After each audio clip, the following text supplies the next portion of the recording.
پچھلی مرتبہ ہم نے تلاوت سورہ تحریم کی 5 آیات کی تھی۔ ارادہ یہ تھا کہ 5 آیات کا مطالعہ ہم پہلے نشست میں مکمل کر لیں گے، لیکن ہم چوتھی آیت کے بھی بالکل ابتدائی حصے تک ہی پہنچ پائے تھے، تو میں اب چوتھی آیت سے آج تلاوت دوبارہ کر رہا ہوں۔ اعوذ باللہ من الشیطان الرجیم، بسم اللہ الرحمن الرحیم۔ ان تتوبا الی اللہ فقد صغت قلوبکما وَإِن تَظَاهَرَا عَلَيْهِ فَإِنَّ اللَّهَ هُوَ مَوْلَاهُ وَجِبْرِيلُ وَصَالِحُ الْمُؤْمِنِينَ وَالْمَلَائِكَةُ بَعْدَ ذَلِكَ ظَهِيرٌ عَسَى رَبُّهُ إِن طَلَّقَكُنَّ أَن يُبْدِلَهُ أَزْوَاجًا خَيْرًا مِّنكُنَّ مُسْلِمَاتٍ مُؤْمِنَاتٍ قَانِتَاتٍ تَائِبَاتٍ عَابِدَاتٍ سَائِحَاتٍ صَيِّبَاتٍ وَأَبْكَارًا يَا أَيُّهَا الَّذِينَ آمَنُوا قُوا أَنفُسَكُمْ وَأَهْلِيكُمْ نارا وقودها الناس والحجارة عليها ملائكة غلاظ شداد لا يعصون الله ما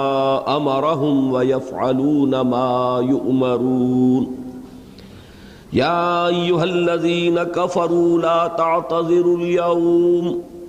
إنما تجزون ما كنتم تعملون يا أيها الذين آمنوا توبوا إلى الله توبة نصوحا عسى ربكم أن يكفر عنكم سيئاتكم ويدخلكم جنات تجري من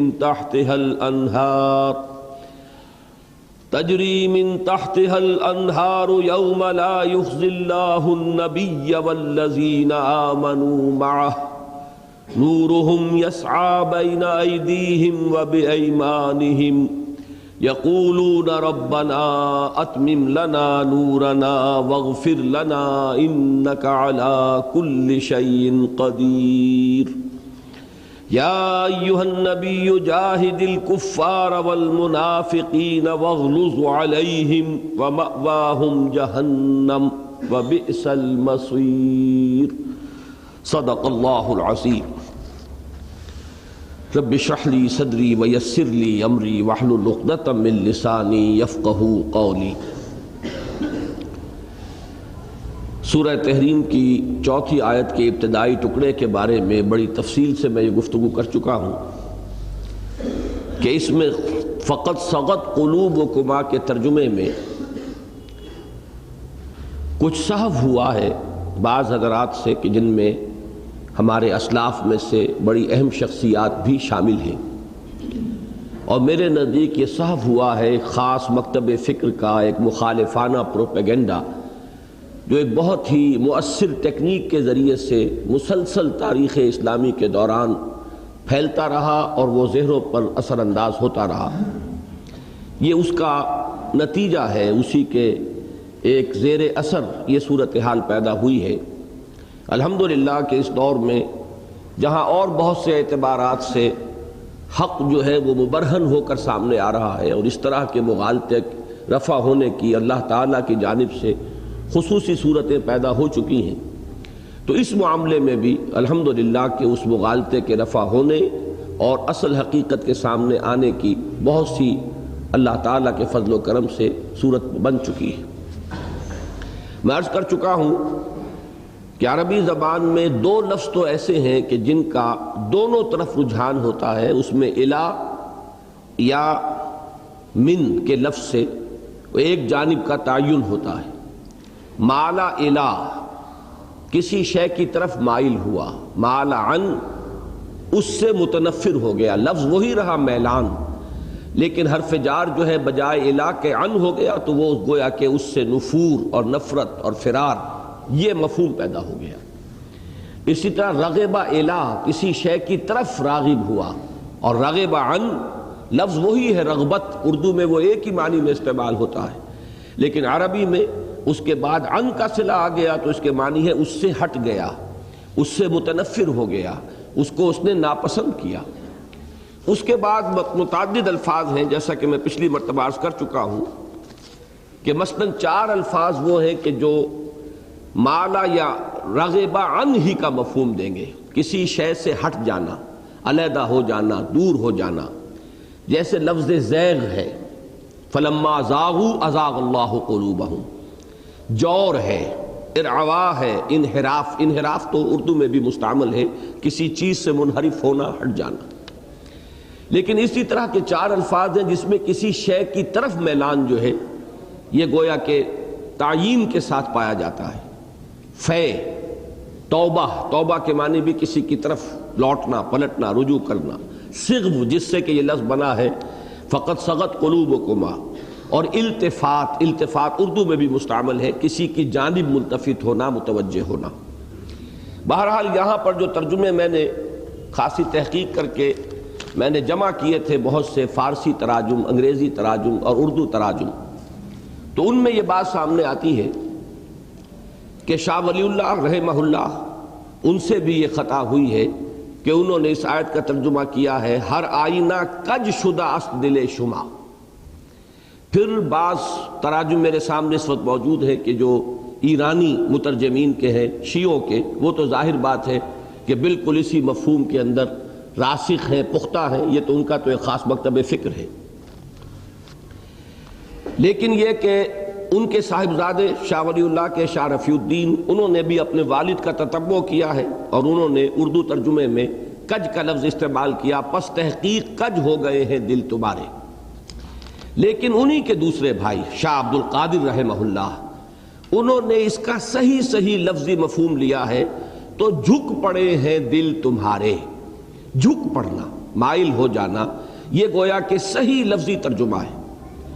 حضرت شیخ الہند مولانا محمود حسن رحمہ اللہ نے اپنے ترجمے کے بارے میں خود بھی اقرار کیا ہے کہ یہ میرا کوئی ترجمہ نہیں ہے، میں نے شاہ عبد القادر ہی کے ترجمے کو 100 برس گزر جانے کے باعث جو محاورے میں کچھ فرق پیدا ہو چکا ہے اردو زبان کے، تو میں نے اس کو صرف اپ ٹو ڈیٹ کر دیا ہے. 100 برس کا جو فرق ہے اس کو نکال کر اسی ترجمانی کو میں نے اب جدید جو محاورہ جو ہے اس میں ڈھال دیا ہے. تو انہوں نے ترجمہ کیا ہے تو جھک پڑے ہیں دل تمہارے، حضرت شیخ الہند نے. لیکن مجھے بڑی خوشی ہوئی کہ حضرت شیخ الہند کا ترجمہ فارسی میں منتقل کیا گیا. اور یہ جیسا کہ میں نے پہلے بھی بتایا تھا، یہ مجاہدین نے یہ کام کیا ہے خاص طور پر، اور مہاجرین اور مجاہدین جو افغانستان کے ہیں ان میں کثرت کے ساتھ یہ شیخ الہند کا ترجمہ اور شبیر احمد عثمانی رحمہ اللہ کا کی جو حواشی ہیں وہ پھیلائے گئے ہیں. تو وہاں بہت خوبصورت ترجمہ کیا ہے جس نے بھی کیا ہے، ہر آئینہ مائل شدہ است دل ہائے شما، کہ یقیناً تمہارے دل مائل ہو چکے ہیں. اگر تم اللہ کی جناب میں توبہ کرو تو تمہارے دل تو مائل ہو ہی چکے ہیں. اسی کو پھر مولانا احمد علی لاہوری نے بہت ہی عمدگی کے ساتھ اسی ترجمے کو انہوں نے اختیار کیا ہے. جدید بعض مترجمین میں سے مولانا عبد المجید پاریک صاحب، عبد الکریم پاریک، وہ یہاں بھی آئے تھے ہندوستان سے، بہت سے حضرات ان سے واقف ہیں، انہوں نے ہماری قرآن کانفرنس میں تقریر بھی کی تھی. تو انہوں نے وضاحت کر دی ہے کہ تو تمہارے دل اللہ کی طرف جھک ہی گئے ہیں. اب یہ جھک جانا اللہ کی طرف یا جھک جانا بدی کی طرف، کجی کی طرف، غلطی کی طرف، معصیت کی طرف، جہاں تک لفظ کا تعلق ہے دونوں امکانات موجود ہیں، جھک پڑے ہیں. لیکن جو آیت کا کی کنسٹرکشن ہے کہ ان تتوبا الی اللہ فقد صغت قلوبکما، اگر تم اللہ کی جناب میں توبہ کرو، رجوع کرو، تو تمہارے دل تو مائل ہو ہی چکے ہیں. یہ بالکل وہ نفسیاتی کیفیت ہے کہ جس میں بسا اوقات انسان کو اپنی خطا کا احساس تو ہو جاتا ہے، لیکن ایک ہچکچاہٹ سی مانے رہتی ہے اس کو برملا ماننے میں، خاص طور پر جہاں کوئی بے تکلفی بھی ہو، جہاں کچھ مان بھی ہو کسی کو کہ خامخواہ میں کیوں ان کے سامنے اپنی غلطی کا اعتراف کروں. تو یہ جو ایک خاص قسم کا معاملہ ہے جس کی طرف مولانا امین احسن اصلاحی صاحب نے بڑی خوبصورتی کے ساتھ توجہ دلائی کہ شوہر اور بیوی کے معاملات ایسے ہوتے ہیں کہ اس میں بسا اوقات اس طرح کی نفسیاتی جو ہے کیفیت پیدا ہو جاتی ہے. تو پھر تشویق اور ترغیب کے لیے یہ انداز اختیار کیا جاتا ہے، جیسے کہ ہم کہتے ہیں کہ بھائی تمہارا دل تو مان رہا ہے، اب تم زبان سے نہیں مان رہے، تم سمجھ تو چکے ہو لیکن یہ کہ تم صرف یہ کہ اقرار کرنے کے لیے تیار نہیں ہو. تو یہ انداز ہے ان تتوبا الی اللہ فقط صغت قلوبکما، اگر تم دونوں اے نبی کی بیویوں رضی اللہ تعالی عنہما، اگر تم دونوں اللہ کی جناب میں رجوع کرو، توبہ کرو، تو یہ تمہارے شایان شان ہے اور تمہارے دل تو اس کی طرف مائل ہو ہی چکے ہیں۔ اور میں نے پچھلی مرتبہ بھی عرض کیا تھا، یہی ترجمہ کیا ہے مولانا عبدالحق حقانی، تفسیر حقانی بڑی اہمیت کی حامل ہے ہمارے ہاں اردو تفاسیر میں۔ انہوں نے، میں حیران ہوں کہ جب وہ یہ ترجمہ کر چکے ہیں تو اب کم سے کم ہمارے اردو مترجمین کو تو اس سے ادھر ادھر ہونے کی ضرورت نہیں ہے۔ ان کا ترجمہ ورنہ تمہارے دل تو مائل ہو ہی گئے ہیں، یہ بالکل وہی ترجمانی ہے۔ انگریزی میں نے آپ سے عرض کیا تھا کہ عبداللہ یوسف علی، پھر محسن خان اور تقی الدین ہلالی اور عبد الماجد دریابادی رحمہ اللہ، ان سب کے تراجم یہ ہیں Your hearts are indeed so inclined، یہ تینوں کا ترجمہ یہی ہے، Surely your hearts are so inclined۔ اگرچہ جو ایک جدید ترین مترجم ہے محمد اسد، جو لیوپولڈ ویس ہوتے تھے کبھی، یا وائس، مجھے نہیں معلوم صحیح تلفظ اس کا کیا ہے، یہ ایک یہودی تھے، بہت عرصہ ہوا جب یہ ایمان لائے تھے، یہیں ماڈل ٹاؤن میں ایک زمانے میں ان کا مرکز تھا، عرفات نام کا یہ رسالہ انگریزی میں نکالتے تھے۔ پاکستان جب بنا ہے تو پہلی دستور اسمبلی کے یہ اس کے ساتھ ایک باڈی بنائی گئی تھی، کوئی جو علماء اور فضلاء ہیں کہ جو اسلامی دستور پر اس دستور اسمبلی کو رہنمائی دے، تو اس میں یہ بھی شامل تھے۔ بعد میں یہ پاکستان کے حالات سے مایوس ہو کر پھر یہاں سے چلے گئے۔ ان کا ایک ترجمہ آیا ہے، بدقسمتی سے انہوں نے وہی ترجمہ کجی والا اختیار کیا ہے، For the hearts of both of you have severed from what is right، تم دونوں کے ہاتھ کے دل جو ہیں وہ صحیح راستے سے ہٹ گئے ہیں۔ تو تراجم تو یہ آپ کو دونوں مل جائیں گے، لیکن یہ کہ جیسا کہ میں نے عرض کیا کہ اس میں جو فقرے کی جو ساخت ہے اور پوری ایک نفسیاتی جو پس منظر ہے اس کو سامنے رکھیں تو اس کا مفہوم بالکل معین طور پر یہ ہے کہ اے نبی کی بیویوں، تم سے خطا ہوئی ہے۔ نبی نے تم میں سے ایک کو ایک راز کی بات بتائی تھی اور وضاحت کر دی تھی، تاکید کر دی تھی کہ کسی کو نہ بتانا۔ تم میں سے اس نے اس راز کو دوسری بیوی کو وہ بتا دیا ہے، یہ ایک خطا ہوئی ہے۔ اب تمہیں اس کا اعتراف کر لینا چاہیے، اللہ کی جناب میں توبہ کرنی چاہیے، اور دل تو تمہارے مائل ہو ہی چکے ہیں، تمہارے دلوں میں تو یہ احساس اور شعور پیدا ہو ہی چکا ہے۔ اب ہم آگے چل رہے ہیں، وَإِن تَظَاهَرَ عَلَيْهِ، یہ ٹکڑا جو ہے اس آیہ مبارکہ کا، اس کے ضمن میں بھی مجھے کچھ تمہید کرنی پڑے گی، اس لیے کہ اس کی بھی جو اس کا لفظی ترجمہ ہے اس میں خاصی الفاظ کے اندر درستگی اور ایک سخت انداز جو ہے وہ پایا جاتا ہے۔ لفظی ترجمہ ہوگا وَإِن تَظَاهَرَ عَلَيْهِ، اگر تم دونوں ایکا کر لو گی ان کے خلاف، یعنی نبی اکرم صلی اللہ علیہ وسلم کے خلاف، فَإِنَّ اللَّهَ هُوَ مَوْلَاهُ وَجِبْرِيلُ وَصَالِحُ الْمُؤْمِنِينَ وَالْمَلَائِكَةُ بَعْدَ ذَلِكَ ظَهِيرٌ، تو جان لو کہ ان کا ساتھی ہے اللہ اور جبرائیل اور صالح اہل ایمان اور تمام کے تمام ملائکہ ان کے بعد ان کے مددگار ہیں۔ اب یہ جو انداز ہے اس میں بھی چونکہ خاصا سخت انداز ہے، تظاہر علیہ، اگر تم دونوں نے ایکا کر لیا ان کے خلاف، تو اس سے جو بظاہر الفاظ سے جو متبادر ہو رہا ہے وہ کافی ہمارے لیے کسی طور سے تشویش کا موجب ہے کہ یہ الفاظ اللہ تعالیٰ نے استعمال کیے ہیں ازواج مطہرات کے بارے میں۔ اب اگر ان الفاظ کو ہم جو کا تو اپنے سامنے رکھ لیں تو یقیناً پھر کچھ لوگوں کو موقع ملتا ہے ازواج مطہرات کے خلاف کچھ زبان کھولنے کا اور طعن کرنے کا، لیکن اس میں جو بات سمجھ لینے کی ہے، جو میں نے اصولاً پچھلی مرتبہ بھی عرض کر دی تھی کہ جن کے رتبے ہیں سوا ان کی سوا مشکل ہے، یہ مقام اور مرتبے کو اگر ملحوظ نہ رکھا جائے کس سے بات ہو رہی ہے۔ جیسے کہ عربی کا ایک محاورہ ہے کہ حسنات الابرار سیئات المقربین، ایک درجہ ہے ابرار کا، ایک ہے مقربین کا، اللہ کے مقربین بارگاہ، بہت قرب رکھنے والے جن کو اللہ نے بہت اونچا مقام عطا فرمایا ہے۔ عام نیک لوگوں کے لیے کوئی شے ہو سکتی ہے کہ وہ نیکی شمار ہو، بھلائی شمار ہو، بہت کریڈیٹیبل بات ان کے لیے ہو، لیکن وہی بات اگر وہ مقربین میں سے کوئی ہے اس سے صدور ہو رہا ہے تو ان کے مرتبے کے اعتبار سے ہو سکتا ہے کہ وہ سیئہ شمار ہو جائے، ان کے مرتبے کے اعتبار سے وہ ایسی چیز ہو کہ جس پر انہیں ملامت کی جائے، زجر کی جائے۔ تو یہ حفظ مراتب نہ کنی زندگی، اگر تم نے فرق مراتب نہ کیا اور مختلف رتبوں کے فرق کو ملحوظ نہ رکھا تو پھر یہ کہ انسان گمراہی کے اندر مبتلا ہو جاتا ہے۔ اس کے لیے میں خاص طور پر قرآن مجید سے 2-3 شواہد دینا چاہتا ہوں کہ بسا اوقات قرآن مجید میں اللہ تعالیٰ نے خود نبی اکرم صلی اللہ علیہ وسلم سے خطاب میں ظاہری اعتبار سے، لفظی اعتبار سے بہت سخت انداز اختیار فرمایا ہے۔ چنانچہ ایک مثال میں دے رہا ہوں آپ کو سورہ انعام سے۔ سورہ انعام میں ایک بحث چلی ہے کہ یہ مشرکین مکہ نبی اکرم صلی اللہ علیہ وسلم سے تقاضا کرتے تھے کہ ہمیں کوئی صریح معجزہ دکھائیے، جیسے معجزے حضرت عیسیٰ نے دکھائے، حضرت موسیٰ نے دکھائے کہ ایک عصا ہے، لکڑی ہے، اور وہ زمین میں ڈالتے تھے تو وہ ایک اژدہا بن جاتا تھا، سانپ بن جاتا تھا، یا ان کا ہاتھ جو ہے وہ ید بیضا کی صورت اختیار کرتا تھا۔ ایسے معجزے ہمیں دکھائیے، کوئی صریح مادی اور حسی معجزہ۔ اللہ تعالیٰ کی حکمت یہ تھی، اللہ کا فیصلہ یہ تھا کہ ایسا کوئی معجزہ ان کو نہیں دکھایا جائے، بلکہ اصل معجزہ قرآن حکیم ہے۔ جو ہدایت کا طالب ہے وہ قرآن کے ذریعے سے ہدایت اخذ کر لے گا،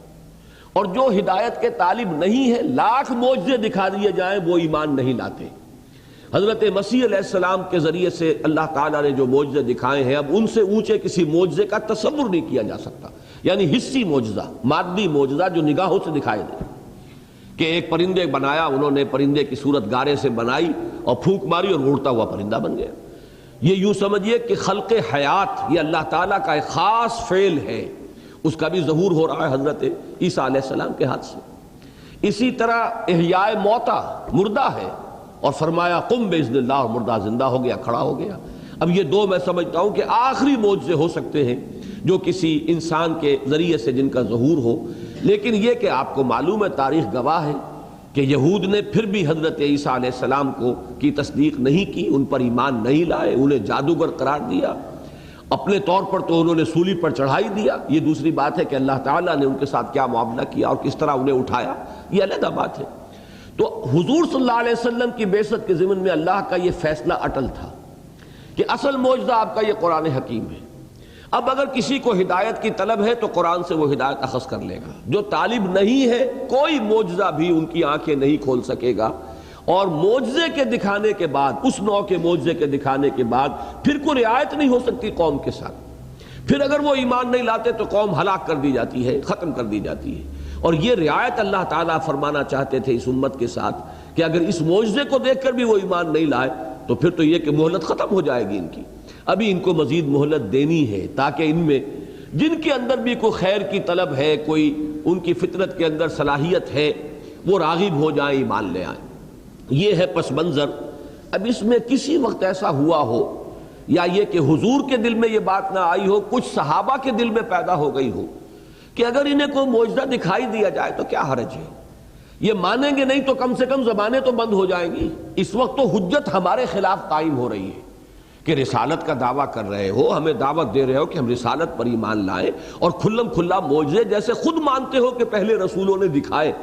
ہمارا مطالبہ ہے کہ دکھاؤ، اور دکھانے کے لیے تیار نہیں۔ تو اس سے گویا کہ عوام الناس پر ایک منفی اثر قائم ہو رہا تھا۔ وہ جو مشرکین مکہ، ان کے جو سردار تھے، وہ اپنے عوام کو اس مغالطے میں مبتلا کرنے میں کامیاب ہو رہے تھے کہ یہ معاملہ در حقیقت ہماری حجت ان پر قائم ہے، ہم نے تو صاف کہہ دیا ہم ایمان لے آئیں گے لیکن معجزہ دکھا دو۔ تو کم سے کم یہ کہ اگر ایسا معجزہ دکھا دیا جائے تو ان کی زبانیں تو بند ہو جائیں گی۔ یہ جو عوام کو گمراہ کر رہے ہیں کم سے کم ان کے پاس وہ تو دلیل باقی نہیں رہے گی۔ ہو سکتا ہے، یہ میں امکان کے درجے میں کہہ رہا ہوں، کہ حضور کے دل میں بھی یہ خیال آیا ہو، اور یہ زیادہ قرین قیاس ہے کہ یہاں خطاب اگرچہ حضور سے ہے لیکن اصل میں یہ خطاب ہو رہا ہو صحابہ کرام سے، کہ ان میں سے اگر کسی کے دل میں یہ خیال آ گیا ہو تو براہ راست انہیں مخاطب کرنے کے بجائے انہیں جواب دیا جا رہا حضور سے خطاب کرتے ہوئے۔ لیکن یہاں سوال ہے لفظ کا، لفظاً یہاں خطاب محمد الرسول اللہ صلی اللہ علیہ وسلم سے۔ اب الفاظ کی ذرا سختی دیکھیے، وَإِن كَانَ كَبُرَ عَلَيْكَ إِعْرَاضُهُمْ، علیکا ہے یہاں پر، واحد کا صیغہ ہے، مخاطب یہاں محمد الرسول اللہ صلی اللہ علیہ وسلم ہے۔ وَإِن كَانَ كَبُرَ عَلَيْكَ إِعْرَاضُهُمْ، اور اے نبی اگر آپ پر ان کا یہ اعراض و انکار بہت ہی شاق گزر رہا ہے، بہت بھاری گزر رہا ہے، فَإِنِ اسْتَطَعْتَ أَن تَبْتَغِيَ نَفَقًا فِي الْأَرْضِ أَوْ سُلَّمًا فِي السَّمَاءِ فَتَأْتِيَهُم بِآیَةٍ، تو اگر آپ میں طاقت ہے تو کوئی زمین میں آپ سرنگ کھود لیں یا آسمان میں کوئی سیڑھی لگا لیں اور لے آئیے کوئی آیت ان کے لیے، کوئی نشانی، اگر آپ یہ چاہتے ہیں کہ نشانی دکھائی دی جائے۔ ہمارا فیصلہ یہ ہے کہ نہیں دکھائی جائے گی۔ ہماری حکمت کاملہ کا تقاضا یہ ہے کہ انہیں اس طرح کا معجزہ نہیں دکھایا جائے گا۔ لیکن اگر آپ پر بہت شاق گزر رہا ہے، وَإِن كَانَ كَبُرَ عَلَيْكَ إِعْرَاضُهُمْ فَإِنِ اسْتَطَعْتَ أَن تَبْتَغِيَ نَفَقًا فِي الْأَرْضِ أَوْ سُلَّمًا فِي السَّمَاءِ فَتَأْتِيَهُم بِآیَةٍ وَلَوْ شَاءَ اللَّهُ لَجَمَعَهُمْ عَلَى الْهُدَىٰ، اور اے نبی اگر اللہ ہی چاہتا تو ان سب کو ہدایت پر جمع کر دیتا، آنے واحد میں ان کے دلوں کو پھیر دیتا۔ یہ تو امتحان ہے کہ کون ہے جو ایمان لاتا ہے، کون طالب ہے ہدایت کا۔ فَلَا تَكُونَنَّ مِنَ الْجَاهِلِينَ، تو آپ جاہلوں میں سے مت بنیں۔ اب یہ ہے بہت سخت انداز، لفظی طور پر تو لفظ جاہل جو ہے معمولی لفظ نہیں ہے، بہت ثقیل لفظ ہے، اور یہاں براہ راست وہ استعمال ہو رہا ہے محمد الرسول اللہ صلی اللہ علیہ وسلم سے خطاب میں، فَلَا تَكُونَنَّ مِنَ الْجَاهِلِينَ۔ تو آپ کو یہ جو اگر خیال آپ کے دل میں آیا ہے تو، اور اگر یہ آپ کے ساتھیوں کے دل میں خیال ہے تو اے نبی پھر آپ انہیں بتا دیجئے کہ پھر یہ در حقیقت ایک طرح کی جہالت ہے، نعوذ باللہ من ذالک، نقل کفر نہ باشد۔ ہمیں وہ الفاظ بہرحال استعمال کرنے پڑیں گے، ہم کیا کریں، اس لیے کہ ترجمہ جب کریں گے تو لفظ کا حق ادا کرنا جو ہے وہ لازم ہو جاتا ہے۔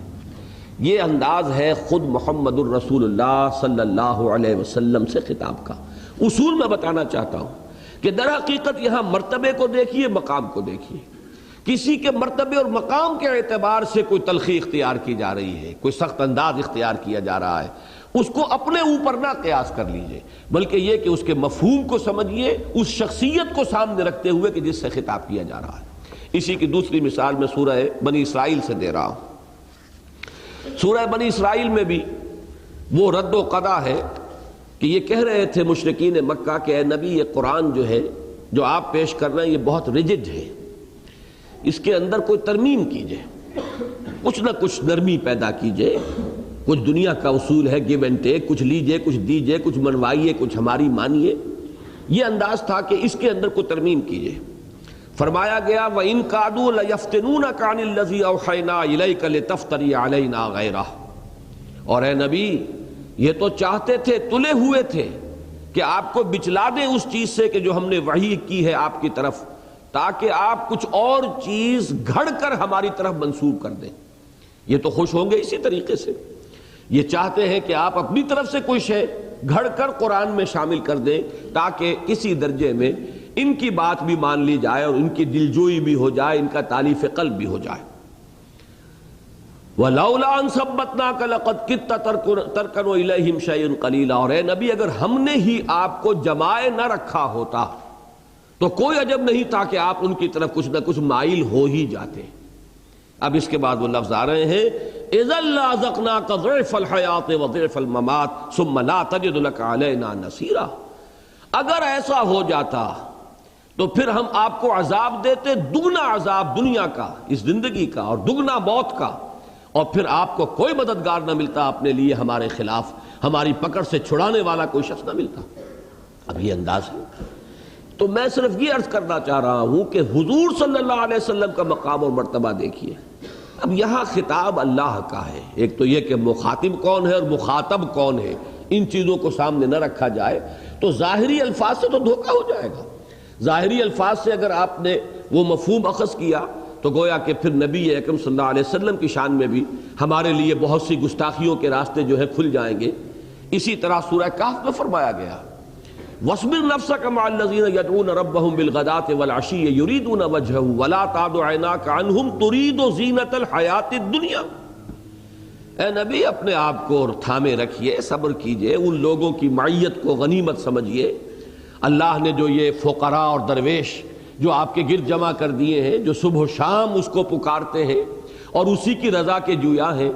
ان کی معیت پر صبر کیجئے، ان کی معیت پر اپنے آپ کو جمائے رکھیے، اور ان سے نگاہ ہٹا کر ان لوگوں کی طرف متوجہ نہ ہو کہ جن کے پاس دنیاوی ساز و سامان ہے۔ آپ بھی دنیاوی ساز و سامان اور دنیا کی رونق، ترید زینت الحیات الدنیا۔ اب یہاں پر بھی لفظی ترجمہ کرتے ہوئے زبان جو ہے ہماری لڑکھڑاتی ہے۔ آپ طالب ہو گئے ہیں دنیا کی اس زیبائش اور آرائش کے؟ معاذ اللہ. ہمیں یہاں کیا تعویل کرنی پڑتی ہے کہ اس التفات سے کہ جو حضور صلی اللہ علیہ وسلم قریش کی طرف کرتے تھے، دیکھنے والے کو یہ مغالطہ ہو سکتا تھا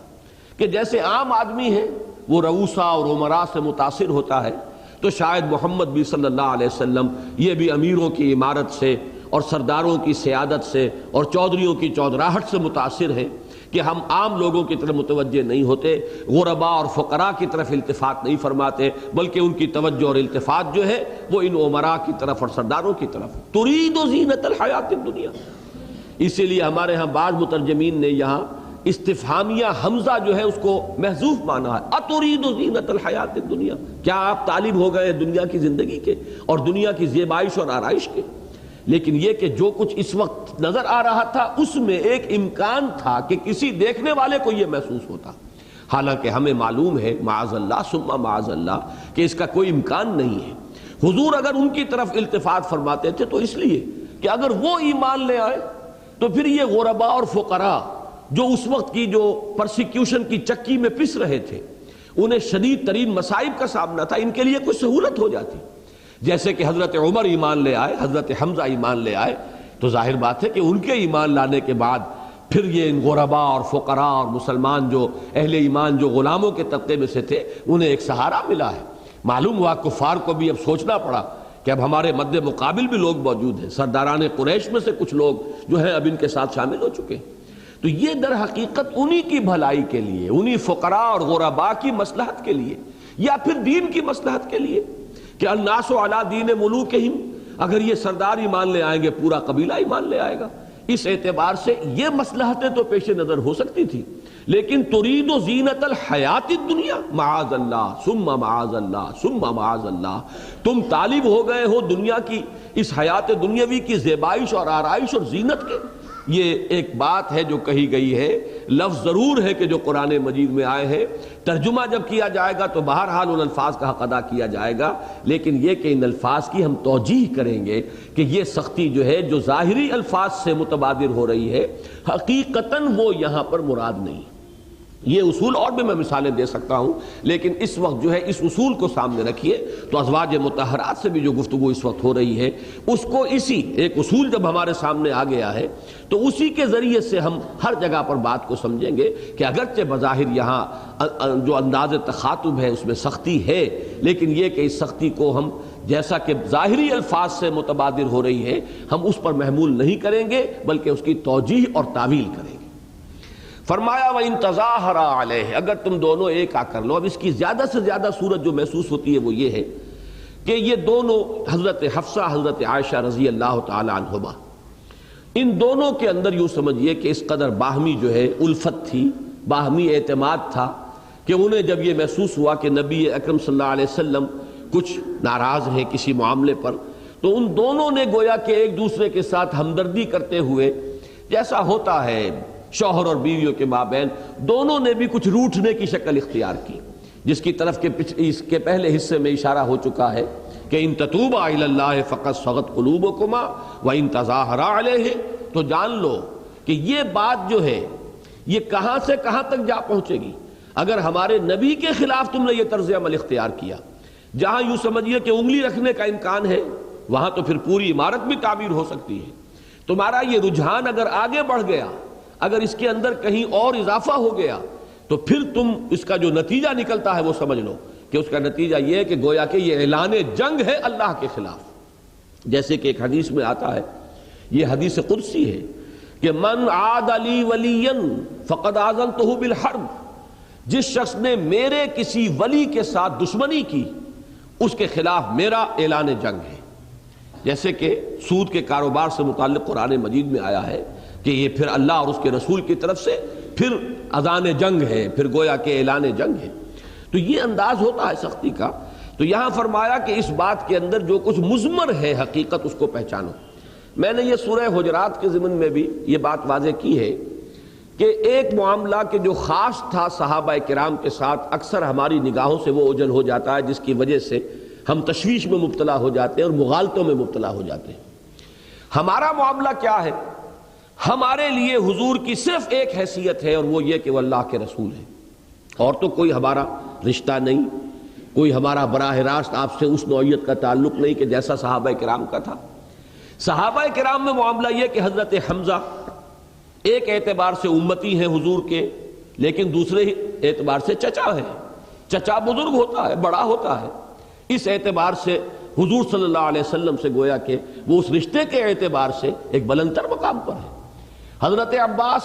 ایک طرف تو امتی ہیں، متبع ہیں، مطیع ہیں، حکم ماننا ہے، لیکن یہ کہ ایک عام شخص کا معاملہ اور ہے، عباس کا اور ہے، عباس چچا بھی تو ہے محمد الرسول اللہ صلی اللہ علیہ وسلم کے۔ آخر حضور کیا ان کا ادب نہیں کرتے ہوں گے؟ ان کے ساتھ خطاب کے اندر حضور کا انداز جو ہے یقیناً کوئی ہوگا کہ جو کسی کے ساتھ اپنے کسی رشتے میں جو بڑا ہو اس کے ساتھ کیا جاتا ہے۔ تو یہ بات واضح کی گئی ہے سورہ حجرات میں، اعلموا ان فیکم رسول اللہ، یہ صحابہ کرام سے براہ راست خطاب کر کے گویا کہا جا رہا ہے یہ جان لو تمہارے مابین جو ہے یہ اللہ کے رسول ہیں، یہ ٹھیک ہے تمہارے بھتیجے ہیں، اے علی یہ ٹھیک ہے کہ تمہارے چچا زاد بھائی بھی ہیں، تمہارے خسر بھی ہیں، ایک رشتہ یہ بھی ہے تمہارا، لیکن ان کی جو حیثیت تمہاری نگاہوں میں ہر دم رہنی چاہیے وہ یہ کہ یہ اللہ کے رسول ہیں۔ یہی بات یوں سمجھیے کہ کہی جا سکتی ہے اے عائشہ اور اے حفصہ، یہ بات نہ بھولنا یہ اللہ کے رسول ہیں، ٹھیک ہے تمہارے شوہر ہیں، تم سے محبت کرتے ہیں، تم ان کی چہیتی بیویاں ہو، اور زن و شوق کا تعلق جو ہے اس کے بہت سے تقاضے ہیں نفسیاتی، وہ بھی اپنی جگہ پر برقرار رہیں گے، لیکن یہ کہ کبھی نہ بھولنا کہ یہ اللہ کے رسول ہیں۔ جو تمہارا رویہ ان کے ساتھ ہونا چاہیے ہر وقت اس میں یہ حیثیت ان کی مقدم رہے تمہارے سامنے کہ یہ اللہ کے رسول ہیں صلی اللہ علیہ وسلم۔ تو یہ چیزیں عام گھریلو زندگی میں کسی شوہر اور بیوی کے مابین ان کی وہ اہمیت نہیں ہے، لیکن جان لو کہ یہ مقام کون سا ہے، ادب گاہیس زیر آسماں عرش نازک تر، نفس گم کردہ می آیت جنید و بایزید ایجا، تو یہ مقام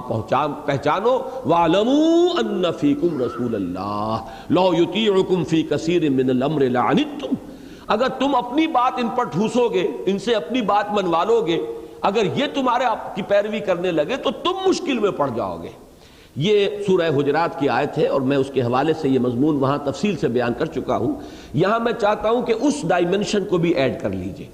کہ یہ بات جان لو کہ اگر عام شوہر اور بیوی کا معاملہ ہوتا تو ٹھیک ہے، وہ روسا منائی ہوتی رہتی ہے، کوئی شوہر روٹھ گیا ہے تو بیوی بنا لیتی ہے، کبھی بیوی روٹھ گئی ہے تو شوہر بنا لیتا ہے، یہ چیزیں جو ہے عام انسانی زندگی میں گھریلو معاملات کے اندر چلتی رہتی ہیں، لیکن یہاں معاملہ ہے محمد الرسول اللہ کا صلی اللہ علیہ وسلم، لہذا یہاں بہت احتیاط کی ضرورت ہے۔ یہ ہے بات جو کہی جا رہی ہے، وَإِن تَظَاهَرَ عَلَيْهِ فَإِنَّ اللَّهَ هُوَ مَوْلَاهُ، تو جان لو کہ پھر تمہارا مقابلہ کس سے ہو رہا ہے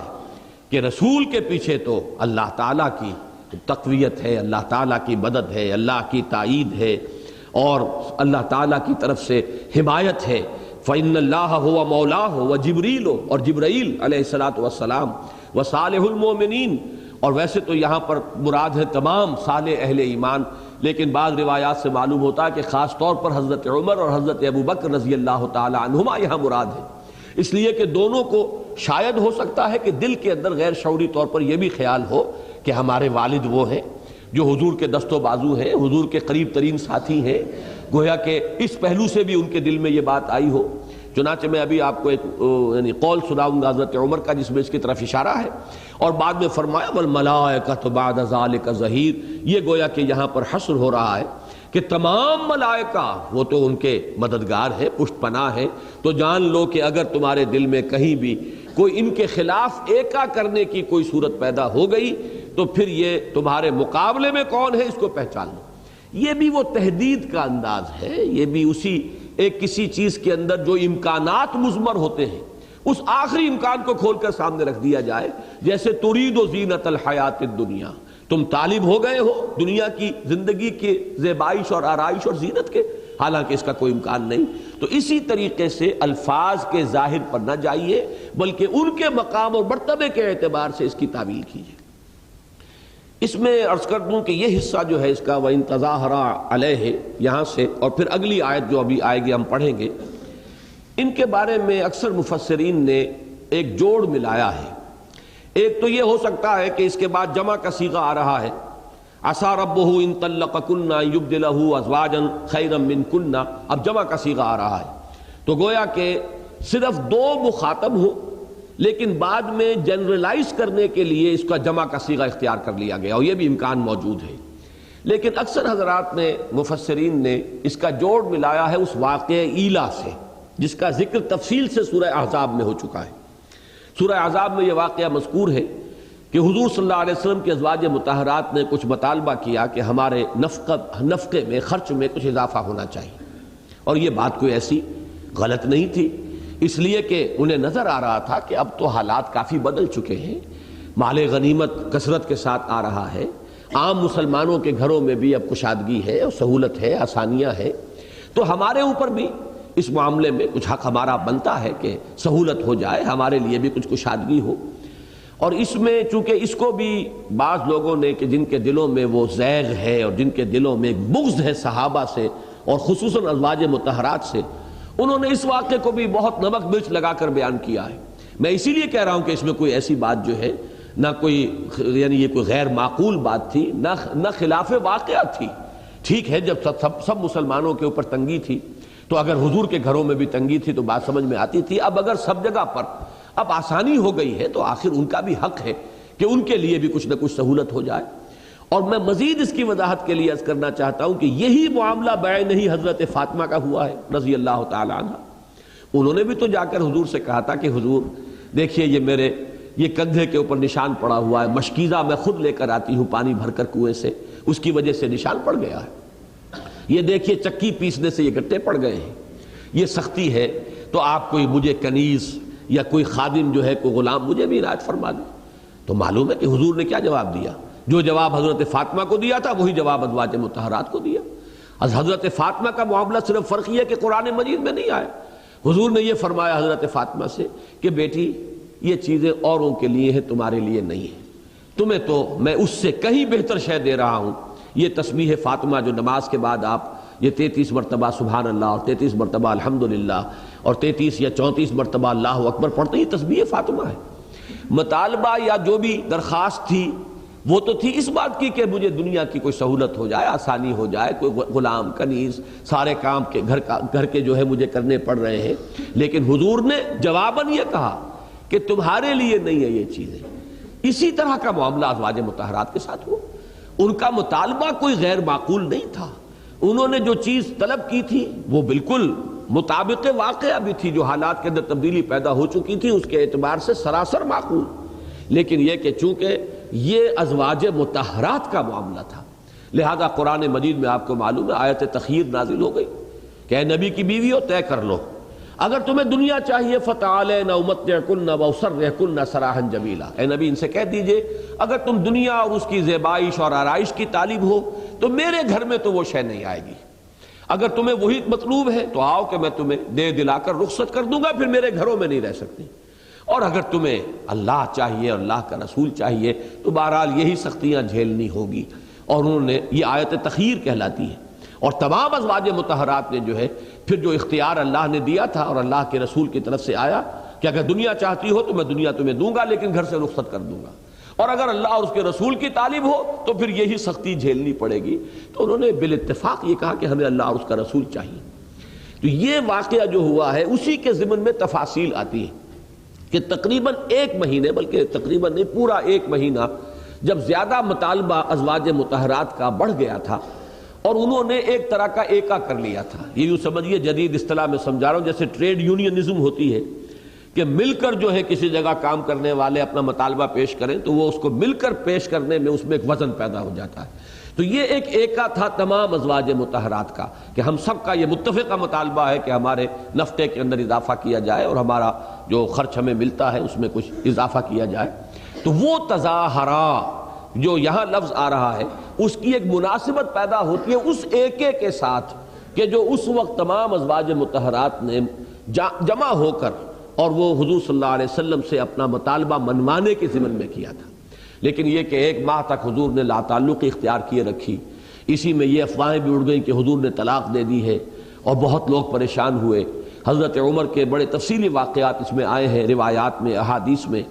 یہاں تک کہ یہ بھی جب یہ محسوس ہوا کہ حضرت حفصہ اور حضرت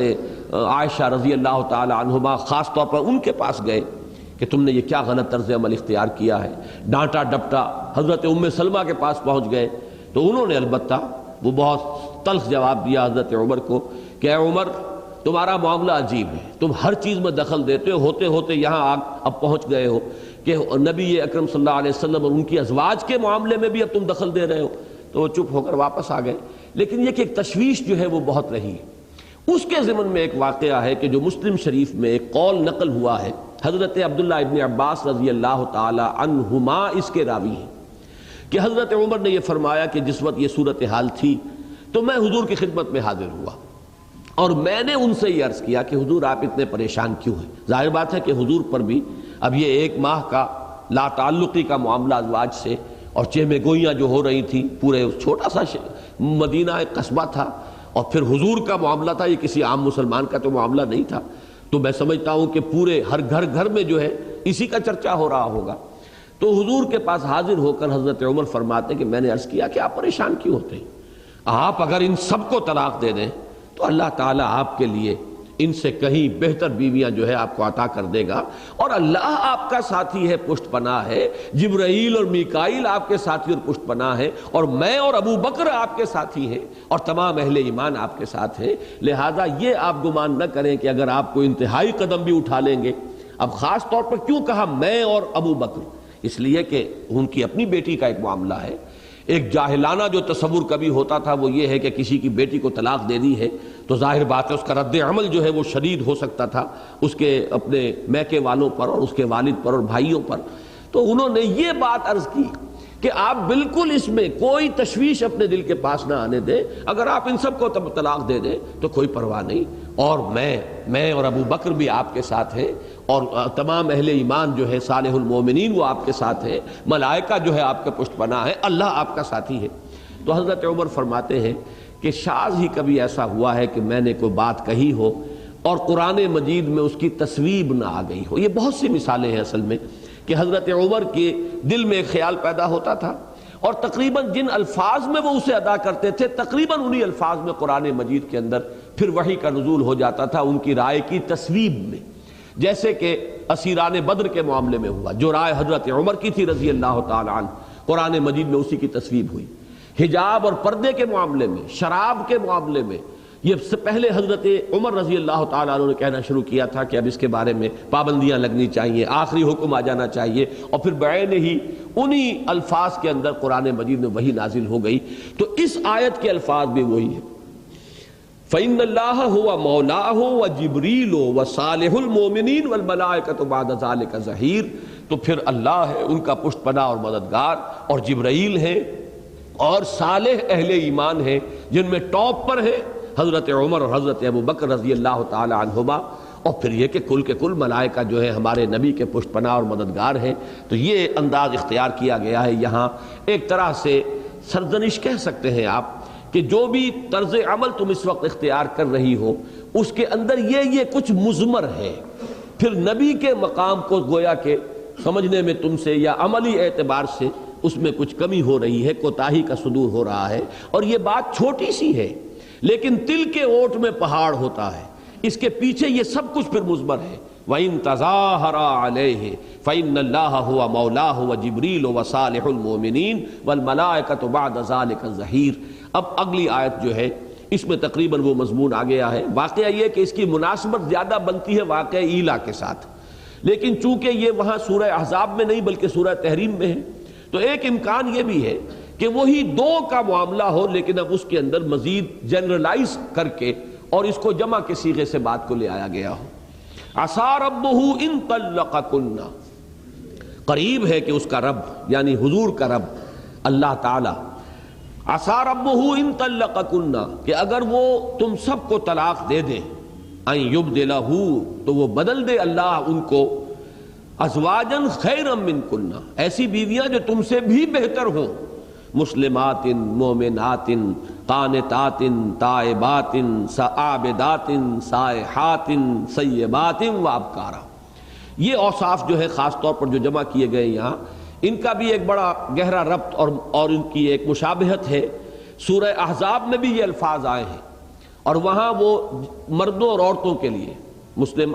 المسلمون والمسلمات والمؤمنون والمؤمنات، یہ تمام الفاظ وہاں ایک طویل آیت ہے جس کے اندر آئے ہیں۔ یہاں چونکہ صرف ازواج مطہرات کا معاملہ ہے تو یہاں وہ صرف خواتین کے لیے جو اوصاف ہیں ان کو جمع کیا گیا ہے۔ مسلمات، یہ پہلا درجہ ہے اسلام۔ یہ تو یوں سمجھیے کہ جو صراط مستقیم ہے اس پر پہلا قدم پڑتا ہے، انسان اپنا اختیار سرنڈر کرتا ہے اللہ کے سامنے، یہ اسلام ہے۔ To surrender, to submit. مومنات، ایمان رکھنے والیاں، یہ دلی یقین قلب کے اندر جب اللہ پر، آخرت پر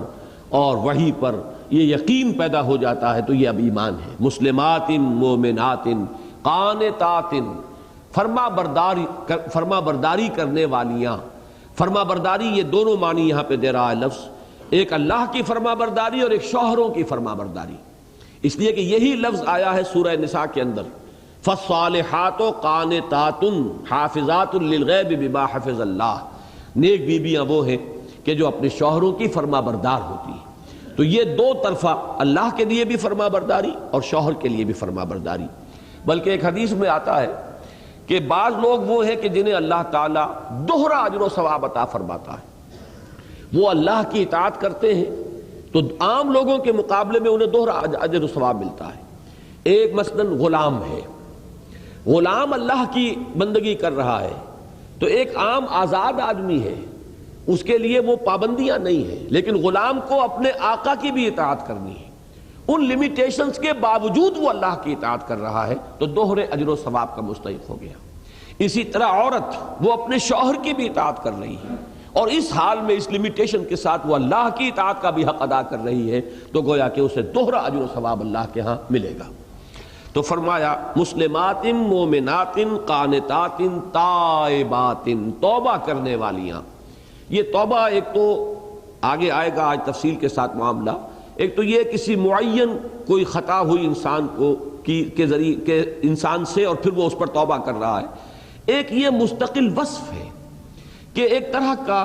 احتساب انسان ہر وقت کرتا رہے اپنے حرکات و سکنات کا، کیا لفظ اس کی زبان سے نکلا ہے، کیا بات اس نے ابھی کی ہے، کیا فعل اس سے سرزد ہو گیا، احتساب۔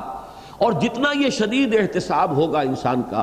اتنی ہی پھر اس کے اندر وہ توبہ کرنے کا وصف جو ہے اور اس کی صفت جو ہے وہ راسخ ہوتی چلی جائے گی۔ اس لیے کہ اگر آپ غفلت میں ہیں تو آپ کو پتہ ہی نہیں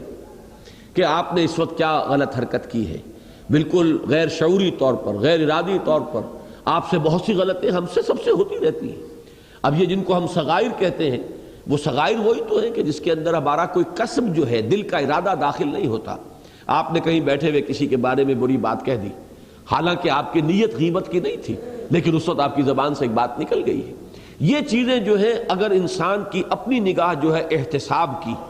وہ برقرار رہے اور اس کا وہ جذبہ جو ہے بیدار رہے تو مسلسل اسے توبہ کرنی پڑے گی، مسلسل توبہ کرنی پڑے گی۔ یہی وجہ ہے کہ حضور صلی اللہ علیہ وسلم فرماتے ہیں وَإِنِّي لَأَسْتَغْفِرُ اللَّهَ 70 مرة فِي كُلِّ يَوْمٍ، میں اللہ سے استغفار کرتا ہوں 70 مرتبہ ہر روز۔ اور ظاہر بات ہے کہ یہاں بھی استغفار جو ہے اس کو سمجھ لیجئے کہ حضور اس طرح کے گناہوں میں ملوث نہیں ہو سکتے تھے جس گناہوں میں ہم ملوث ہوتے ہیں، معاذ اللہ، وہ معصوم ہیں۔ لیکن یہ کہ اپنے مقام بلند کی مناسبت سے ذرا سا بھی اگر کوئی کام جو ہے ہلکا ہو گیا ہے کسی درجے میں، ہمارے لیے وہ پھر حسنات ہی میں ہوگا، لیکن حضور کے مقام اور مرتبے کے اعتبار سے اگر ذرا معیار سے نیچے بات ہو گئی ہے تو یہ بھی گویا کہ حضور کے اعتبار سے گناہ کی بات ہو رہی ہے، اور اس کے اوپر حضور صلی اللہ علیہ وسلم استغفار کر رہے 70 مرتبہ۔ بلکہ پوری حدیث کے الفاظ یہ ہے کہ انہو لیغان علی قلبی، میرے بھی دل پر کبھی کبھی حجاب سا آ جاتا ہے۔ اب یہ غور کیجئے، اس حجاب کو اپنے حجابات کے اوپر قیاس نہ کر لیجئے کہ کار پاکاں را قیاس بر خود مکن، اپنے اوپر قیاس نہ کر بیٹھنا ان کے معاملے۔ اب ان کا حجاب کیا ہے کہ وہ جو لو لگی ہوئی اللہ سے اس کی شدت میں تھوڑی سی کمی آ گئی تو یہ بھی گویا کہ ایک شدت، آپ اس روشنی کے جب عادی ہو جائیں تو ذرا سی کم درجے کی روشنی ہے وہ آپ کو محسوس ہوگا اندھیرا ہو گیا ہے، حالانکہ اس سے کم درجے کی روشنی سے کوئی شخص نکل کر آئے گا وہ سمجھے گا کہ بہت روشنی ہے۔ تو یہ وہ اعتباری کیفیت ہے کہ جو لو لگی ہے، جو استحضار ہے اللہ کے ساتھ، وہ جو دل کا رشتہ قائم ہے، اس کی شدت میں تھوڑی سی کمی آ گئی ہو تو اسے بھی وہ اپنے لیے بہت بڑے قصور اور بہت بڑی کوتاہی سے تعبیر کریں گے، اسے بھی وہ اپنے لیے حجاب سے تعبیر کریں گے۔ تو فرمایا کہ انہ لیغان علی قلبی، میرے دل پر بھی کبھی کبھی حجاب سا آ جاتا ہے، پردہ سا پڑ جاتا ہے۔ وانی لاستغفر اللہ 70 مرۃ فی کل یوم، اور میں تو اللہ سے استغفار کرتا ہوں روزانہ 70 مرتبہ۔ یہ ہے وہ لفظ کہ مسلسل توبہ کرنے والے، رجوع کرنے والے، استغفار کرنے والیاں، عابدات عبادت گزار، جو بھی اللہ تعالیٰ نے عبادت کے جو ہمیں اسلوب عطا کیے ہیں اپنے رسول صلی اللہ علیہ وسلم کے ذریعے۔ ایک عبادت تو ہے پوری بندگی میں، پوری زندگی میں اللہ کی بندگی، ایک یہ عبادات بھی ہے کہ جن کے ذریعے سے ہم اللہ تعالیٰ کے ساتھ اپنا ایک خصوصی ربط و تعلق قائم کرتے ہیں۔ یہ نماز ہے جسے معراج المومنین کہا گیا ہے۔ تو عابدات سائحات، سائحات سیاحت جو ہے یہ پرانے زمانے کا ایک لفظ ہے جو چلا آ رہا ہے، اس کا مفہوم اب ہماری شریعت میں آ کر بدل گیا ہے۔ سیاحت بس گھومتے پھرتے رہنا، گھر بار نہ بنانا، رہبانیت کی روش، یا جیسے کہ آپ کو ہندوستان میں ایک لفظ ملتا ہے بن باس لے لینا، نکل گئے ہیں آبادیوں سے، گھروں سے، بس سیاحت، گھومتے پھر رہے ہیں۔ تو یہ ایک پچھلے زمانے میں نیکی کا ایک تصور تھا۔ شریعت محمدی میں اس کا بالکل سد باب کر دیا گیا، لا رہبانیت فی الاسلام، اسلام میں کوئی رہبانیت نہیں۔ تو اسی طرح سیاحت بھی اس معنی میں اب ختم کر دی گئی۔ اسی لیے حضرت عائشہ سے مروی ہے حضور صلی اللہ علیہ وسلم کا ایک قول، کہ بلکہ حضرت عائشہ ہی کا اپنا قول ہے، گویا کہ یہ بھی آثار میں سے شمار ہوگی، اگرچہ یہ خبر نہیں ہے، حضور کا قول نہیں ہے، لیکن یہ کہ سیاحت الاسلام ہے، ہماری اس شریعت کا سیاحت جو ہے الصوم، یہ روزہ ہے۔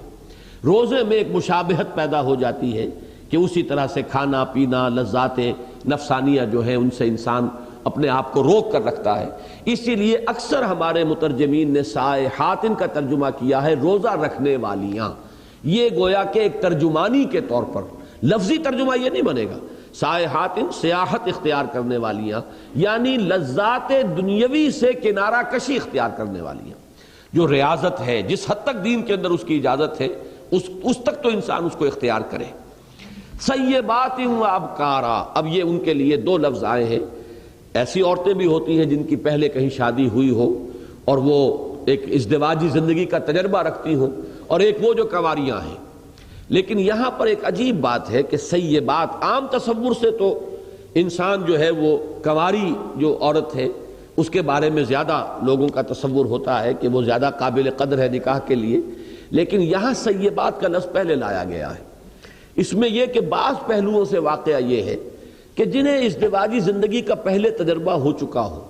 جو ان احساسات سے زیادہ واقف ہو، وہ ایک رفاقت جو ہے زندگی کے اندر، ان کی رفاقت زیادہ کسی انسان کے لیے وقتی طور پر زیادہ مفید ہو سکتی ہے، زیادہ اس کے لیے سکون بخش ہو سکتی ہے۔ اور میرا ذہن ادھر منتقل ہوا ہے کہ جیسا کہ پچھلے درس میں بھی میں نے عرض کیا تھا، حضرت خدیجہ الکبریٰ رضی اللہ تعالی عنہ کا مقام جو ہے، میں یہ دیکھتا ہوں کہ اکثر اہل سنت کی نگاہوں سے کچھ اوجھل ہے۔ خاص طور پر حضرات جو اہل حدیث ہیں، انہوں نے تو حضرت عائشہ صدیقہ رضی اللہ تعالی عنہا کی عظمت اور ان کا مقام اور مرتبہ جو ہے وہ ٹھیک ہے، بہت بلند ہے، علم ان کے ذریعے سے پھیلا ہے، حضور صلی اللہ علیہ وسلم کی طویل ترین جو ہے رفاقت انہیں میسر آئی ہے، اور پھر یہ کہ چونکہ بہت ہی نوجوانی کی عمر میں بیوہ ہو گئی ہیں تو طویل مدت ملی ہے کہ وہ حضور صلی اللہ علیہ وسلم کے احوال سے لوگوں کو مطلع کریں، اور حکمت دین اور تفقہ فی الدین کا اللہ تعالیٰ نے انہیں بہت بڑا ملکہ عطا فرمایا، یہ اپنی جگہ ہے۔ لیکن ازواج مطہرات میں جو مقام اور مرتبہ حضرت خدیجہ الکبریٰ کا ہے رضی اللہ تعالی عنہا، میرے نزدیک وہ کسی کا نہیں، اور وہ سیبہ تھی۔ وہ تو ویسے عمر کے اعتبار سے بھی فرق، 40 برس کی عمر تھی حضرت خدیجہ الکبریٰ رضی اللہ تعالی عنہا کی، اور حضور کی کل 25 برس کی عمر تھی۔ اور یہ بات ذرا زبان ہچکچاتی ہے، لیکن یہ کہ بات اپنے دل کی ہے وہ میں آپ کے سامنے رکھ رہا ہوں، بعض گفتگوؤں میں تو میں نے اس کو بیان بھی کیا ہے۔ حضرت خدیجہ نے حضور کو صلی اللہ علیہ وسلم نہ صرف بیوی کی محبت دی ہے بلکہ ایک شفقت بھی دی ہے۔ وہ شفقت اور ایک طرح کا مربیانہ انداز ان کا جو ہے بہت سے واقعات سے سامنے آتا ہے۔ مثلاً پہلی وحی آئی ہے، حضور پسینے سے شرابور اور لرزہ سا طاری ہے، خشیت علی نفسی، خشیت علی نفسی، جس طرح تسلی دی ہے حضرت خدیجہ الکبریٰ نے یہ گویا کہ ایک طرح کا وہ مقام ہے کہ جیسے کوئی مربی ہو اور وہ مربیانہ جو ہے وہ فرائض سر انجام دے رہا ہو، اور جس قدر ذہین وہ بات ہے جو اس وقت انہوں نے کہی ہے، اللہ آپ کو ضائع نہیں کرے گا، آپ گھبرائیں نہیں، آپ تو غریبوں کی خدمت کرتے ہیں، آپ بیواؤں کی خبرگیری کرتے ہیں، آپ مسکینوں کی سرپرستی فرماتے ہیں، آپ یتیموں کی سرپرستی فرماتے ہیں، اللہ آپ کو ضائع نہیں کرے گا۔ پھر لے کر گئی ہے حضرت ورقہ ابن نوفل کے پاس، وہاں جا کر ان سے کہا ہے کہ سنیے یہ کیا کہہ رہے ہیں آپ کے ابن عم، اور حضور نے جب اپنا تجربہ بیان کیا ہے تو حضرت ورقہ ابن نوفل نے، اس لیے کہ تصدیق تو انہوں نے کر دی، اگرچہ ان کا صحابہ میں تذکرہ نہیں ہوتا، شمار نہیں کیا جاتا، اس کی وجہ یہ ہے کہ ابھی تبلیغ کا حکم حضور کو نہیں آیا تھا، نبوت کا ظہور ہو چکا تھا، رسالت کا آغاز نہیں ہوا، لہذا اس سے پہلے ہی چونکہ ان کا انتقال ہو گیا ہے تو تصدیق تو انہوں نے کی ہے کہ وہی ناموس ہے کہ جو موسیٰ اور عیسیٰ پر نازل ہوا تھا، اور کاش کہ میں اس وقت تک زندہ رہوں جبکہ آپ کی قوم آپ کو یہاں سے نکال دے گی۔ تو حضور حیران ہوئے، اَوَ مُخْرِجَیَّہُم، کیا یہ مجھے یہاں سے نکال دیں گے؟ یہ تو مجھ سے بڑی محبت کرتے ہیں، میں جدھر جاتا ہوں میرے قدموں تلے اپنی نگاہیں بچھاتے ہیں۔ لیکن انہوں نے فرمایا کہ نہیں، جس کے پاس بھی اللہ کا یہ پیغام آیا ہے اور جس نے بھی اپنی قوم کے سامنے یہ بات رکھی ہے، وہ قوم اس کی ضرور دشمن ہوئی ہے، تو کاش کہ میں اس وقت تک زندہ رہوں جب کہ قوم آپ کو نکال دے گی، اس وقت میں آپ کے ساتھ تعاون کروں، آپ کی مدد کروں۔ لیکن ان کا انتقال فوراً ہو گیا۔ ایک واقعہ میں آپ کو اور بھی سنا دیتا ہوں، یہ تو بہت ہی ذہانت پر مبنی واقعہ ہے کہ حضور صلی اللہ علیہ وسلم جب وحی آتی تھی اور حضرت جبرائیل آتے تھے، اور ظاہر بات ہے کہ وہ تو حضرت خدیجہ کو تو نظر نہیں آ رہے، غیر مرئی ان کا وجود ہے، تو حضور صلی اللہ علیہ وسلم نے، وہ ابتدائی دور ہے، اس کو ذہن میں رکھیے گا، ابھی ایک نیا تجربہ ہے، پہلے سے تو حضور صلی اللہ علیہ وسلم کو اس کی عادت نہیں تھی، اس کا تجربہ نہیں تھا، تو یہ ایک تمیز اور فرق کرنے کے لیے کہ آیا جو آ رہا ہے وہ فرشتہ ہی ہے یا یہ کہ کوئی بدروح ہے، یہ فرق اور امتیاز کرنے کے لیے حضرت خدیجہ نے یہ فرمایا، عرض کیا کہ یہ حضور سے کہ اب آپ کو اگر وہ نظر آئے تو مجھے بتائیے گا۔ حضرت جبرائیل آئے، حضور نے فرمایا وہ آئے ہیں، مجھے نظر آ رہے ہیں۔ اب حضرت خدیجہ رضی اللہ تعالی عنہا ہم آغوش ہو گئی حضور کے ساتھ، اپنی آغوش میں لے لیا، اپنے بال کھول دیے، فرمایا اب بھی نظر آ رہا ہے کہ نہیں؟ تو کہا کہ اگر یہ کوئی بدروح ہوتی تو موجود رہتی اور لذت لیتی، یہ یقیناً فرشتہ ہے کہ جس نے حیا کی ہے اور شرم کی ہے اور وہ یہاں سے رخصت ہو گیا ہے۔ اب یہ ہے ان کی ذہانت کا عالم، ان کی فہم کا، ان کی سمجھ کا عالم جو ہے۔ اس اعتبار سے پھر یہ کہ یہ تو واقعہ ریکارڈ پر ہے کہ حضرت عائشہ صدیقہ رضی اللہ تعالی عنہا نے ایک دفعہ کچھ تلخ سی بات کہتی تھی حضرت خدیجہ کے بارے میں، آخر انسانی فطرت ہے، حضور چونکہ ذکر کرتے ہی رہتے تھے حضرت خدیجہ کا، تو حضرت عائشہ نے کہہ دیا آپ اس بوڑھی عورت کو ابھی تک نہیں بھولے؟ تو حضور نے سرزنش فرمائی کہ تم نے وہ کڑوی بات کہی ہے کہ سمندر میں ملا دی جائے تو اس کو بھی تلخ کر دے، اور پھر حضور نے فرمایا اس نے میری تصدیق کی جبکہ میری قوم میری تکذیب کر رہی تھی، اس نے میرے ساتھ تعاون کیا جبکہ کوئی میرے ساتھ تعاون کرنے والا نہ تھا، اللہ نے اسی سے مجھے اولاد عطا فرمائی۔ یہ ساری چیزیں جو ہے وہ بیان کی ہیں۔ تو حضرت خدیجہ الکبریٰ رضی اللہ تعالی عنہا کی محبت جو ہے آخر دم تک حضور کے دل میں موجود رہی، اور وہ سیبہ تھی۔ تو میں تو یہ سمجھتا ہوں کہ یہاں یہ لفظ مقدم لا کر کچھ اشارہ ہو رہا ہے غالباً حضرت خدیجہ الکبریٰ رضی اللہ تعالی عنہا کے مقام کی طرف بھی۔ تو یہاں فرمایا گیا کہ اے نبی کی بیویوں، اگر تم نے ایکا کیا ہمارے نبی کے خلاف، ان تظاہر علیہ فإن اللہ هو مولاہ وجبریل وصالح المؤمنین والملائکۃ بعد ذلک ظہیر، عسى ربه ان طلقكن يبدله ازواجا خيرا منكن مسلمات مؤمنات قانتات تائبات عابدات سائحات ثیبات وابکارا۔ اب اس کے بعد اب اس سورہ مبارکہ کا دوسرا حصہ شروع ہو رہا ہے۔ یا ایھا الذین آمنوا قوا انفسکم واہلیکم نارا۔ پہلے حصے میں معاملہ ازواج کا تھا، اور اس کو اب جنرلائز کیجئے تو بات کہاں آئی؟ یہ گویا کہ ایک اعتبار سے وہی بات کہ جو سورہ تغابن میں آ چکی ہے، یا ایھا الذین آمنوا ان من ازواجکم واولادکم عدوا لکم فاحذروہم۔ اے اہل ایمان، تمہاری بیویوں اور تمہاری اولاد میں سے تمہارے دشمن ہیں، بس ان سے بچ کر رہو، ہوشیار رہو، بی آن دی گارڈ، اپنی حفاظت کرو، چوکس رہو، چوکنے رہو۔ کیوں کہ ان کی محبت کی وجہ سے ہو سکتا ہے تم حرام خوری کرو، ہو سکتا ہے کہ تم اللہ کے احکام کو توڑو، ان کی دلجوئی کے لیے، ان کی پسندیدگی کے لیے، ان کو اچھے سے اچھا کھلانے اور پہنانے کے لیے، ان کی فرمائشیں پوری کرنے کے لیے اگر حلال ذریعے سے بچوں کی تعلیم جو ہے اس معیار کی نہیں ہو سکتی تو اس کے لیے آپ حرام میں منہ مار رہے ہیں کہ بہرحال اعلیٰ ترین معیار کی تعلیم تو بچوں کو دلانی ہے۔ گویا کہ یہ محبت یہ تمہارے لیے اب عداوت بن گئی ہے، تمہاری آخرت کی بربادی کا ذریعہ بن جائے گی۔ یہ مضمون ذہن میں رکھیے۔ اب اس کا برعکس مضمون یہاں آ رہا ہے کہ یہ محبت اصل میں دو دھاری تلوار ہے۔ جیسا کہ میں عرض کر رہا تھا کہ یہ 5 آیات کے اندر یہ معاملہ عام لوگوں کے ساتھ تو ہو سکتا ہے کہ آپ اپنی بیویوں اور اولاد کی محبت میں گرفتار ہو کر حرام کو حلال کر لیں، معصیت کا ارتکاب کریں۔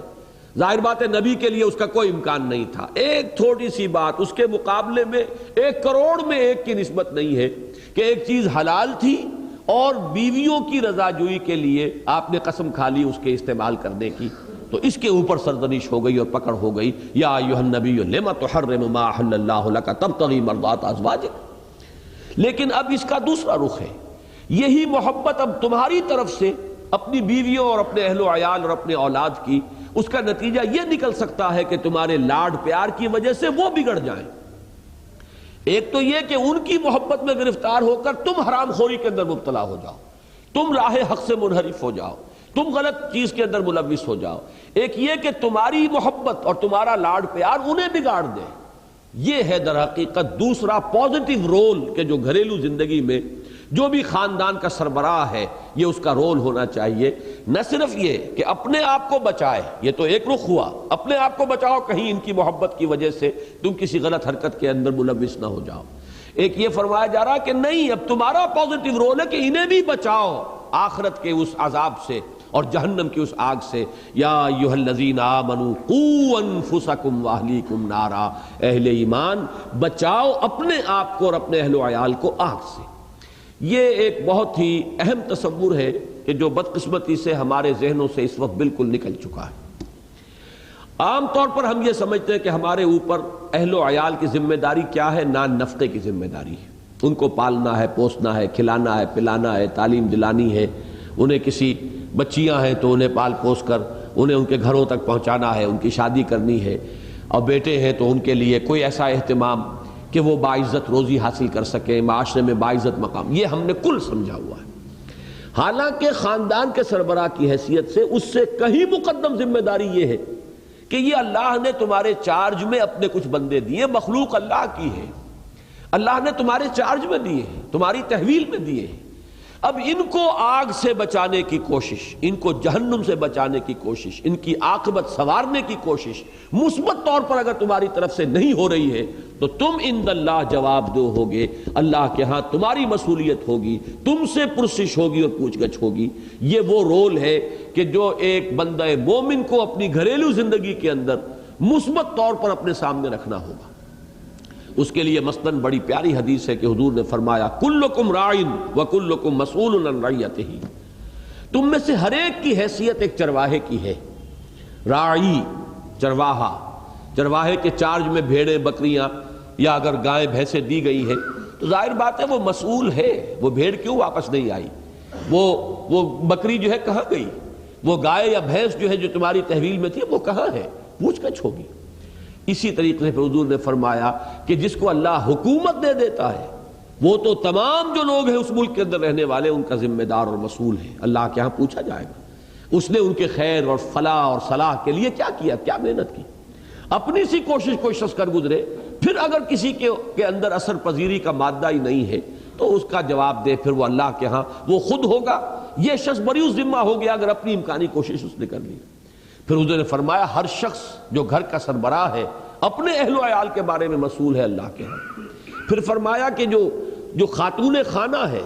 جو گھر میں بیوی کی حیثیت سے اس کے رہ رہی ہے اور بچوں کی ماں کی حیثیت سے، وہ اپنے ان بچوں کے بارے میں اللہ کے ہاں مسئول ہوگی۔ کہ اس نے کیا ذمہ داری ادا کی ہے، بچوں کی تربیت کی کیا کوشش کی ہے، انہیں کس طرح غلط باتوں سے روکنے کی اس نے کوشش کی ہے، یہ تمام چیزیں تمہاری ذمہ داریوں میں شامل ہیں۔